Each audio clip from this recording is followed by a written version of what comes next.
Syria has reacted strongly to an Israeli aerial aggression on Wednesday that targeted a research facility inside its territory. The country's foreign ministry has summoned the head of the United Nations peacekeeping mission in the Golan Heights to protest against the raid. It has also lodged an official complaint with the United Nations over the attack. Damascus has said the raid was a violation of a disengagement accord that followed its last major war with Israel back in 1974. The Syrian ambassador to Lebanon, Ali Abdul Karim Ali, said earlier that Damascus has the option and the capacity to surprise Israel in retaliation for the attack. On Wednesday, Syria accused Israel of violating the country's airspace. Let's talk with Ibrahim Moussawi in Beirut. He's the head of the Hezbollah Media Office, who joins us right now. Ibrahim Moussawi, it's good to see you. What I'm gathering here is that this is backfiring, this Israeli strike on Syria's scientific research center.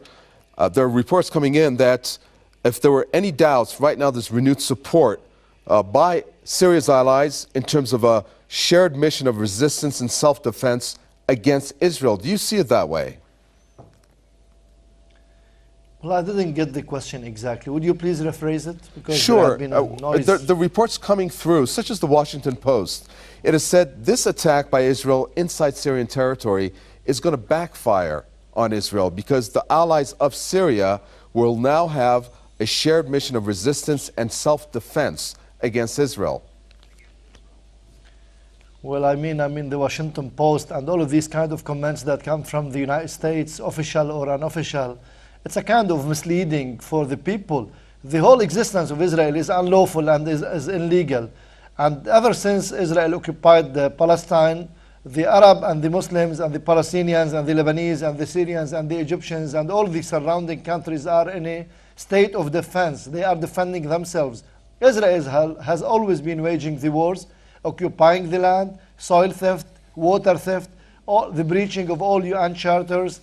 So, I mean, it's not now, it's not something new that we are on the defense or we have the right to defend ourselves or to liberate our occupied territories or to upgrade our level or develop our capabilities to stand up to the Israeli aggressions. It's not something new. If the Washington Post or any commentators in the United States are trying to say this, I believe they are trying to tell us that Israel has always been innocent and lawful and legal. It's only now that it has preached or done something. No, it's not like that. I believe the whole history, the whole existence of Israel is something that should be questioned always by all parties, by all people. If the international community is not going to say anything about this, and we have been always used to the kind of reaction by the international community, so-called international community, we know when it comes to Israel, they swallow their tongues and they never give any strong or any kind of condemnation or any kind of reaction.